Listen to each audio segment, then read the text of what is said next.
스노볼 이 워렌 버핏의 삶과 지혜를 깊이 파헤치다. 어린 시절 오마하의 작은 마을에서 신문을 돌리며 푼돈을 모으던 소년이 있었다. 그는 동네 아이들과 인구수 퀴즈를 내며 놀았고 코카콜라를 홀짝이며 주식 차트를 들여다봤다.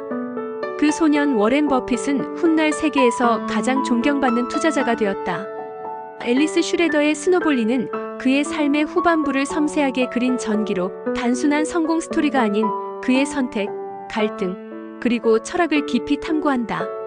버핏의 투자 결정부터 가족과의 복잡한 관계, 그리고 세상에 남긴 흔적까지 이 책은 독자를 그의 내면으로 초대하며 강렬한 질문을 던진다. 줄거리 워렌 버핏의 성숙과 변화의 여정. 스노볼리는 워렌 버핏의 중년 이후 즉 1960년대 후반부터 말년에 이르는 시기를 중심으로 그의 이야기를 펼친다. 스노볼리이 그의 유년기와 초기 경력을 통해 오마하의 현인의 기원을 보여줬다면 두권은 버크셔 해서웨이를 세계적인 투자 회사로 키우며 그가 어떻게 개인적 사회적 책임을 다해왔는지를 조명한다. 앨리스 슈레더는 버핏의 동료, 가족, 친구들과의 인터뷰를 바탕으로 그의 삶을 생생히 재구성하며 투자 결정과 개인적 갈등이 얽힌 복합적인 초상을 그린다. 구체적인 줄거리 예시. 1. 아메리칸 익스프레스 투자 1960년대. 책은 버핏이 버크셔 해서웨이를 본격적으로 키우던 시기로 시작한다. 1964년 아메리칸 익스프레스는 샐러드 오일 스캔들로 주가가 폭락했다. 시장에서는 회사의 미래를 비관했지만 버핏은 달랐다. 그는 뉴욕의 레스토랑과 상점들을 직접 돌아다니며 사람들이 여전히 아메리칸 익스프레스 카드를 사용하는 모습을 확인했다. 그는 브랜드의 지속 가능성과 고객 충성도를 믿고 버크셔의 자금을 대규모로 투자했다. 이 결정은 그의 가치 투자 철학을 보여준다. 즉, 시장의 단기적 공포에 휘둘리지 않고 기업의 장기적 가치를 분석해 과감히 행동하는 태도다. 결과적으로 이 투자는 엄청난 수익을 가져왔고 그의 명성을 굳혔다. 2. 가족과의 갈등과 수지의 떠남 1980년대. 버핏의 개인적 삶도 책의 중요한 축이다.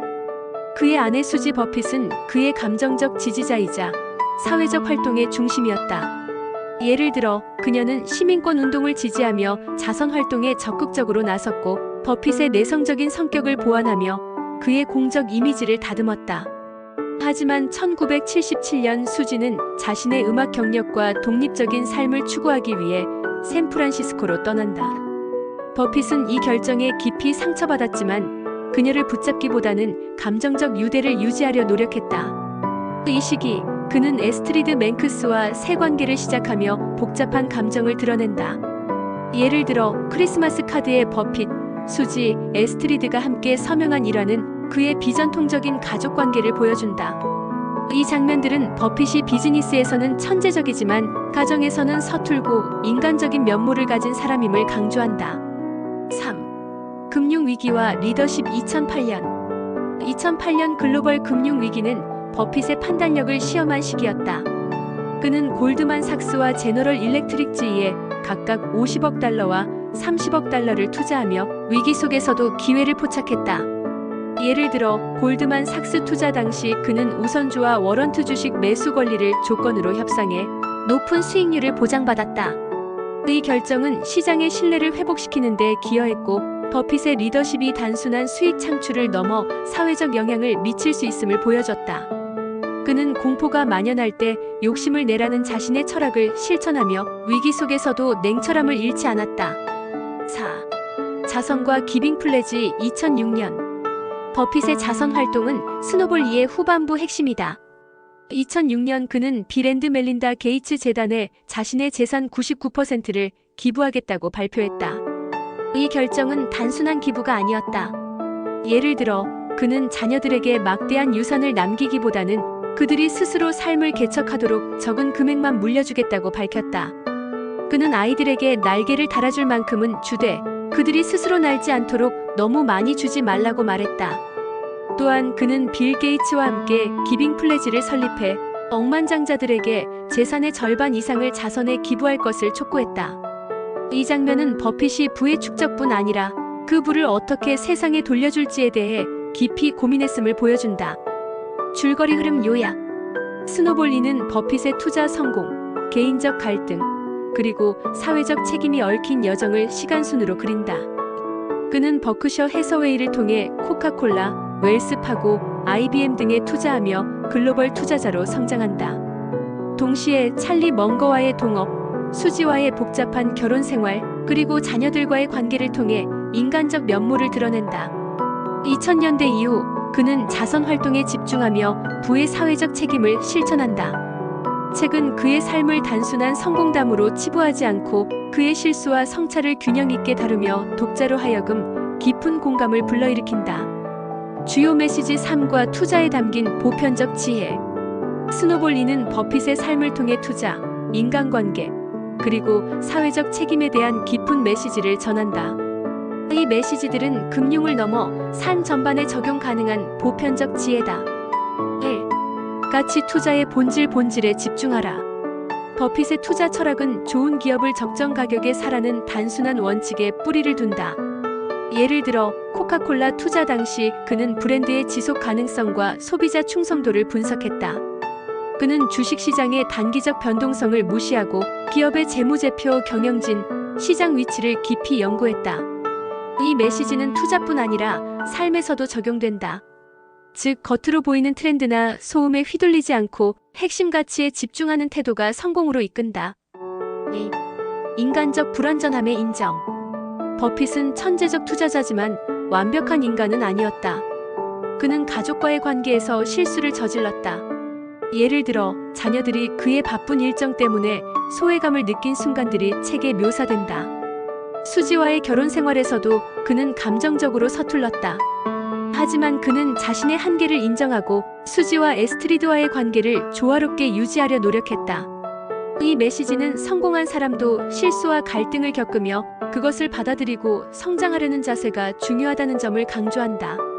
3. 부의 환원 사회적 책임의 실천. 버핏의 기빙 플래지는 부의 목적에 대한 깊은 성찰을 보여준다.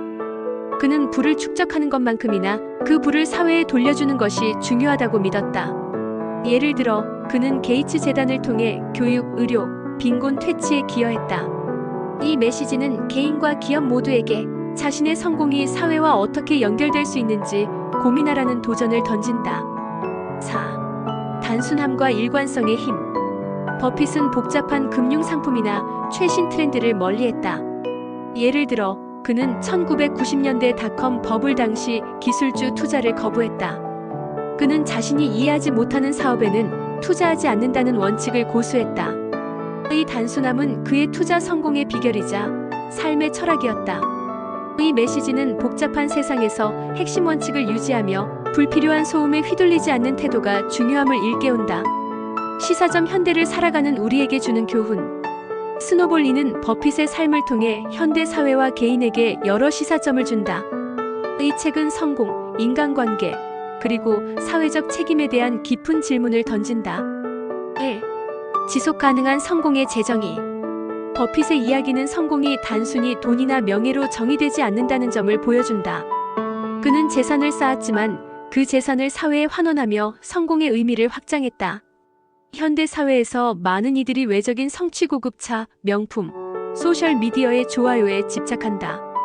하지만 버핏은 진정한 성공이 내면의 만족과 장기적인 가치 추구에서 온다고 믿었다. 이 시사점은 개인과 기업에게 단기적 성과보다 지속 가능한 목표를 세우라는 메시지를 준다. 2. 인간관계의 균형. 버핏의 개인적 삶은 인간관계의 소중함과 복잡성을 강조한다. 그는 가족과의 관계에서 실수를 저질렀지만 그 실수를 통해 배우고 관계를 회복하려 노력했다. 예를 들어 수지가 떠난 후에도 그는 그녀와의 감정적 유대를 유지하며 에스트리드와 새로운 삶을 꾸렸다. 이 시사점은 바쁜 현대인들에게 성공을 추구하면서도 가족과 친구와의 유대를 소홀히 하지 말라고 말한다. 3. 자선과 사회적 책임. 버핏의 기부 결정은 부의 불평등이 심화되는 현대 사회에 강한 메시지를 던진다. 그의 기빙 플래지는 부유한 이들에게 재산을 사회에 환원하라는 도전을 제기한다. 개인적으로는 자신이 가진 자원, 시간, 기술을 어떻게 사회에 기여할 수 있을지 고민하게 만든다. 예를 들어 작은 기부나 자원봉사도 세상을 바꾸는데 기여할 수 있다. 4. 단순함의 미학. 버핏의 소박한 생활 방식은 복잡한 현대 사회에서 단순함의 가치를 일깨운다. 그는 오마하의 평범한 집에서 살며 매일 맥도날드 아침 식사를 즐겼다. 이 단순함은 그가 불필요한 소비나 과시에 휘둘리지 않았음을 보여준다. 현대인들에게는 정보 과부하와 선택의 압박 속에서 핵심 가치에 집중하며 단순하게 사는 법을 제안한다. 독자들의 반응. 스노볼 이가 남긴 깊은 울림. 스노볼 이는 다양한 독자들에게 강렬한 인상을 남겼다. 투자자부터 일반 독자까지 버핏의 삶은 여러 각도에서 공감을 불러일으켰다. 1. 투자자들의 영감. 투자에 관심 있는 독자들은 버핏의 철학에 큰 영향을 받았다. 한 30대 독자는 아메리칸 익스프레스 투자 사례를 읽으며 시장의 공포가 기회일 수 있다는 점을 배웠다고 말했다. 또 다른 독자는 그의 이해하지 못하는 사업엔 투자하지 말라는 원칙이 내 투자 결정을 단순화하는 데 도움을 줬다고 전했다. 특히 2008년 금융위기 당시 그의 과감한 투자 결정은 위기 속에서도 냉철함을 유지하는 법을 보여줬다는 평가를 받았다. 2. 인간적 면모에 대한 공감. 버핏의 개인적 삶은 많은 독자들에게 공감을 불러일으켰다. 한 40대 독자는 수지와의 관계에서 그의 서툰 모습이 오히려 인간적으로 느껴졌다고 말했다. 특히 자녀들과의 소원한 관계나 에스트리드와의 비전통적인 동거는 성공한 사람도 평범한 인간적 고민을 한다는 점을 보여줬다. 또 다른 독자는 버핏이 가족과의 갈등을 극복하려 노력한 모습이 내 삶에서도 관계를 돌아보게 했다고 전했다. 3. 자선활동의 감동. 버핏의 기부 결정은 독자들에게 깊은 감동을 줬다. 한 20대 독자는 기빙 플래지는 단순한 기부가 아니라 부의 책임에 대한 새로운 관점을 제시했다고 말했다. 또 다른 독자는 그의 자선활동이 나에게도 작은 기여를 시작할 동기를 줬다며 지역 자원봉사에 참여했다고 밝혔다. 빌 게이츠와의 우정을 통해 자선 철학이 발전한 과정도 많은 이들에게 인상 깊었다. 4. 문체와 구성에 대한 평가. 앨리스 슈레더의 서사는 독자들에게 높은 평가를 받았다. 한 독자는 그녀의 객관적이면서도 따뜻한 시각이 버핏의 삶을 생생히 살려냈다고 말했다. 특히 그녀가 버핏의 동료와 가족 인터뷰를 통해 다각도로 그의 삶을 조명한 점이 주목받았다. 다만 일부 독자는 책의 방대한 분량에 대해 투자에 관심 없는 이들에겐 다소 길게 느껴질 수 있다고 지적했다. 시청자의 의견은 어떤가요? 스노볼리는 워렌 버핏의 삶을 통해 성공, 관계, 그리고 사회적 책임에 대한 깊은 통찰을 준 책이에요. 그의 투자 철학, 인간적 갈등, 그리고 자선에 대한 헌신이 여러분에게 어떤 울림을 주었는지 궁금해요. 책을 읽으셨다면 어떤 장면이나 메시지가 가장 기억에 남으셨나요? 버핏의 삶에서 어떤 교훈을 얻으셨는지, 혹은 이 책이 여러분의 삶에 어떤 영향을 미쳤는지 나눠주시면 좋겠어요. 아직 읽지 않으셨다면 그의 이야기가 어떤 기대를 불러일으키는지 알려주세요. 여러분의 생각을 들으며 이 책의 메시지를 더 깊이 탐구하고 싶어요. 스노볼리는 단순한 전기를 넘어 현대 사회에서 우리가 어떤 가치를 추구하며 살아갈지에 대한 질문을 던진다. 버핏의 투자 철학은 단순히 주식시장에 국한되지 않는다. 예를 들어 그가 시간이 좋은 기업의 편이라고 믿었던 것처럼 삶에서도 장기적인 관점을 유지하는 것이 중요하다. 그는 단기적인 이익을 쫓기보다는 지속 가능한 성장을 추구했다. 이는 현대인들에게 빠르게 변하는 세상에서 인내와 꾸준함의 가치를 되새기게 한다. 또한 버핏의 소박한 생활 방식은 많은 이들에게 영감을 준다. 그는 억만장자임에도 불구하고 1958년에 구입한 오마하의 집에서 여전히 살고 있다. 매일 아침 맥도날드에서 $3짜리 아침 식사를 사 먹는 모습은 그가 물질적 과시에 관심이 없음을 보여준다. 이런 단순함은 현대 사회에서 과소비와 비교 문화에 지친 이들에게 진정한 행복이 내면에서 온다는 메시지를 준다. 그의 자선 활동도 현대 사회에 큰 울림을 준다. 버핏은 부를 축적하는 데 그치지 않고 그 부를 어떻게 사용할지에 대해 깊이 고민했다. 예를 들어 그는 게이츠 재단에 기부하며 자신의 재산이 교육, 의료, 빈곤 퇴치에 실질적 변화를 가져오길 바랐다. 이는 개인이 가진 자원이 사회적 문제를 해결하는 데 얼마나 큰 영향을 미칠 수 있는지를 보여준다. 독자들의 반응을 더 살펴보면 이 책은 특히 젊은 세대에게 큰 영향을 미쳤다. 20대 독자들은 버핏의 장기적 사고방식에 매력을 느꼈다. 한 독자는 요즘은 빠르게 성공하려는 분위기가 강하지만 버핏은 느리지만 꾸준히 가는 길이 더 가치 있음을 보여줬다고 말했다. 또 다른 독자는 그의 실수와 실패에서 배우는 모습이 완벽하지 않아도 괜찮다는 용기를 줬다고 전했다. 앨리스 슈레더의 문체도 책의 매력 중 하나다. 그녀는 방대한 자료와 인터뷰를 통해 버핏의 삶을 생동감 있게 그려냈다. 예를 들어 찰리 멍거와의 대화는 버핏의 사고방식이 어떻게 발전했는지를 보여준다. 멍거는 좋은 기업을 적정 가격에 사는 것이 중요하다고 조언했고, 이는 버핏의 투자 철학을 한 단계 업그레이드했다. 이런 세부적인 묘사는 독자들에게 버핏의 삶을 입체적으로 느끼게 한다. 결국 스노볼리는 우리에게 성공과 행복의 본질을 묻는다. 버핏은 완벽하지 않았지만 자신의 한계를 인정하고 더 나은 사람이 되려 노력했다. 그의 이야기는 우리에게도 비슷한 질문을 던진다. 우리는 어떤 가치를 위해 살아가고 있는가? 우리의 성공은 무엇으로 정의되는가? 그리고 우리는 세상에 어떤 흔적을 남기고 싶은가?